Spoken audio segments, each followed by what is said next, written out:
Good morning friends, कैसे हैं आप सब? आप सभी लोगों का मेरे चैनल में एक बार फिर से स्वागत है दोस्तों। आज हम एक टॉपिक पे स्वास्थ्य चर्चा करेंगे। आज हम हिचके के बारे में स्वास्थ्य चर्चा करेंगे। अक्सर आपने लोगों को देखा होगा कि बैठे बैठे उनको अचानक हिचकी स्टार्ट हो जाती है। तो उनके कारण क्या है दोस्तों?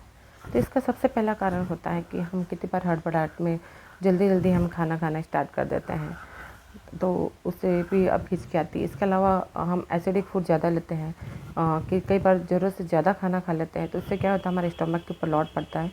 जब स्टमक फूल जाता है तो हमारे जो डायफ्राम होता है, डायफ्राम के ऊपर लोड पड़ता है। डायफ्राम के ऊपर लोड पड़ने से जो हमारे वोकल कॉर्ड है वो हमारे एक्टिव हो जाते हैं। तो उसके ऊपर लोड पड़ने से जो डायफ्राम होता है वो बार बार सट होता है, तो वही हमारी हिचकी की आवाज़ होती है।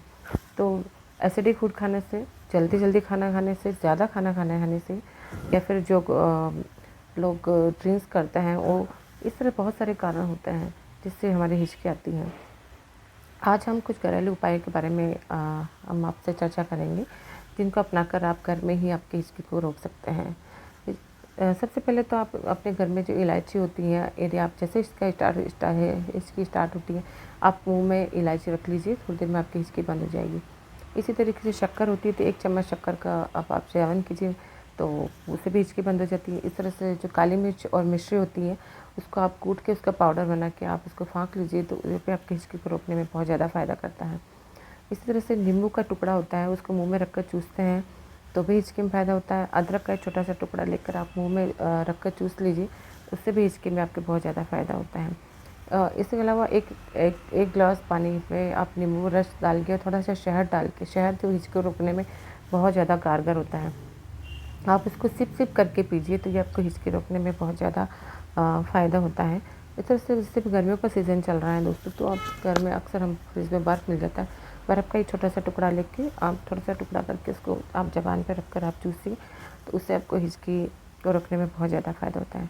ये सब किसी को रुक कर बहुत ज़्यादा हिचकियाँ चल रही हो, तो आप ये काली मिर्ची वाला बहुत ज़्यादा इफ़ेक्टिव है, ये आप ये मिर्ची वाला प्रयोग कीजिए। इसके अलावा आपके दोनों हाथों को आप इस तरह से कान के ऊपर रख लीजिए, और कोई भी नेचुरल पदार्थ जैसे कि नारियल पानी है, उसके अंदर स्ट्रॉ डालना, यानी जो नली आती है जिससे हम नली से पीते हैं, तो उस नली से आपको सिप करके कम से कम 15 से 20 मिनट लगना चाहिए। यदि आप इससे पीते हैं तो ये आपको उसको रोकने में बहुत ज़्यादा फ़ायदा करता है। इसके अलावा विनेगर्स होते हैं, जैसे एप्पल साइडर विनेगर ही है, तो ये क्या हमारे एसिड इफ़ेक्ट्स को कम करने का काम करता है, खट्टा होने की वजह से। तो आप 1 गिलास पानी में 1 या 2 चम्मच विनेगर की डाल के आप उसको सिप करके पीजिए, तो ये आपको हिचकी को रोकने में बहुत ज़्यादा फ़ायदा करेगा। इसके अलावा जो चॉकलेट पाउडर आता है, तो जैसे आप इसको खाएँगे तो आपको ब्रेन का एक माइंड डाइवर्ट होगा, तो उससे भी आपको एकदम हिचकी रुक जाएगी।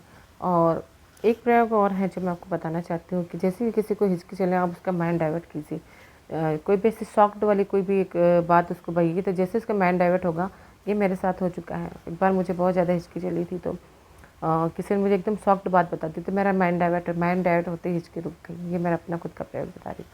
इसके अलावा ये तो जो नॉर्मल हिचकी चलती है उसके लिए। इसके अलावा जिन लोगों को 48 आवर्स से ज़्यादा कंटिन्यू हिचकी चल रही हो और बंद नहीं हो रही हो, इसका मतलब है कि आपकी बॉडी में कोई न कोई मैकेनिज़्म डिसऑर्डर्स चल रहा है।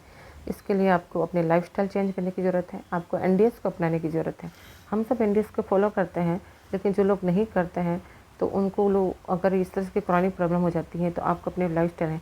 हम तो वैसे भी एनडीएस में हम चटनी में अदरक डालते हैं, नींबू के सेवन प्रतिदिन करता है, अदरक का सेवन प्रतिदिन करते हैं, तो हम एनडीएस फॉलो कर, तो इसके आने का सवाल ही पैदा नहीं होता है। तो ये छोटी छोटी होम रेमेडी है, जिनको आप अपनाकर अपने जीवन में आप स्वास्थ्य को अपना सकते हैं, पूर्णतया स्वास्थ्य को अपना सकते हैं।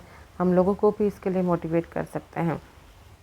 तो ये छोटी सी जानकारी आपको कैसी लगी दोस्तों? अच्छी लगी हो तो इसका आप लोगों को आगे शेयर कीजिए, लोगों को पता चले कि हम अपने खुद के डॉक्टर खुद बन सकते हैं, और हम भी घर पे इस तरह से रह के ठीक हो सकते हैं। नॉलेज होना चाहिए लोगों को। तो अगली बार हम छोटी सी जानकारी और स्वास्थ्य चर्चा करेंगे। तब के लिए थैंक यू सो मच।